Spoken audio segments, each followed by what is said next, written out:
rukunnya saja.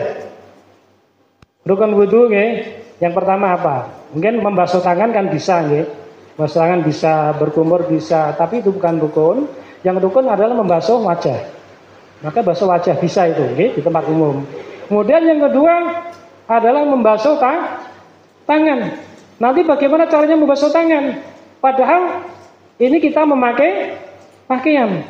Maka membasuh tangannya cukup dengan mengusap. Ini boleh dilakukan asal ketika kita memakai pakaian itu dalam kondisi sudah berwudu. Berwudu lalu baru memakai pakaian, maka ini boleh dengan mengusap. Caranya begini. Jadi ibu ambil air ini secukupnya di telapak kiri, lalu diusapkan mulai dari ujung jari sampai ke siku. Kemudian sikunya dibalik dan diusapkan ke dalam. Air di tangan kanan diusap sampai ujung sampai mata kaki. Ini cukup. Inilah Islam, tidak bisa dilogika. Kenapa yang diusap tidak bawahnya tapi hanya atasnya? Nah itu memang tentang Rasulullah seperti itu. Maka nanti ini perlu diperhatikan ketika ibu-ibu berwudu di tempat umum. Jadi karena apa? Karena terbuka auratnya itu termasuk melakukan pelanggaran ihram. Jadi yang pertama apa? Terbuka auratnya. Kemudian yang kedua tidak boleh memakai wangi-wangian.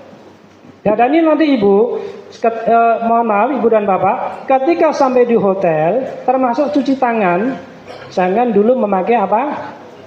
Sabun. Tidak boleh memakai sabun.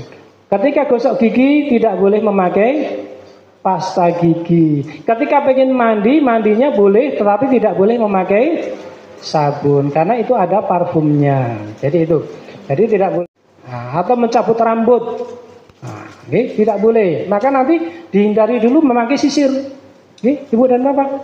Karena kalau itu sengaja rambut itu rontok, kita rontokkan, maka itu juga terjadi pelanggaran.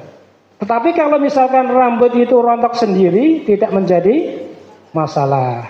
Nah, kemudian yang berikutnya tidak boleh rofas, wala rofasa, tidak boleh rofas. Rofas itu apa? Rofas itu berkata-kata atau berbuat yang menjurus atau menimbulkan syahwat. Nah, itu rofas. Bila tidak boleh wala rofasa wala fusuqa, tidak boleh fasik. Nah, fasik berbuat maksiat, mendolimi temannya, membuli temannya, nggak boleh. Napa meleh ngetraki koncone nggak boleh. Saking gemesnya wadah, nggak boleh. Apalagi memukul, wala ayel-ayelan. Nah, biasanya yang suami istri itu kan sering ning kene kluno ayel-ayelan ning kono ya. Piye to Pak tak kandhani kok. Piye? Saiki kene iki piye? Enggak boleh, Jadi sabar, katakan, "Oh, ini baru ikram," Kita baru ikram, enggak boleh. Maka ketika ada yang ngajak berdebat, maka itu dihindari.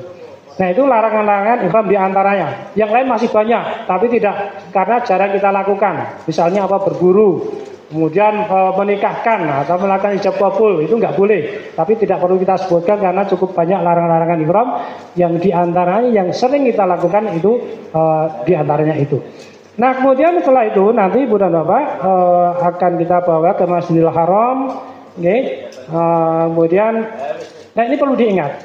Ketika kita akan masuk Masjidil Haram, mohon semuanya diperhatikan, jangan sampai ada yang menahan hadas. Masjidil Haram dan nanti kita laksanakan sholat Isya dan Maghrib dan Isya dengan dijamak qashar. Nah, setelah selesai sholat, ibu dan bapak, nanti bagi laki-laki itu ihramnya dibuka, pundak kanannya, dibuka, idibah. Nah, kayak ini, alhamdulillah sudah muncul. Nah, dibuka pundak kanannya. Ini adalah ihram laki-laki. Dibuka ini pada saat akan tawaf kudum atau tawaf umroh atau tawaf selamat datang, tawaf yang pertama kali ini dibuka, yang bahu kanan, karena ini sunnah, sunnah. Kenapa kok harus dibuka? Nah, insya Allah nanti asbabul urutnya kita dijelaskan di sana, Nah, karena memang ada asbabul urutnya. Nah, setelah dibuka, nanti ibu dan bapak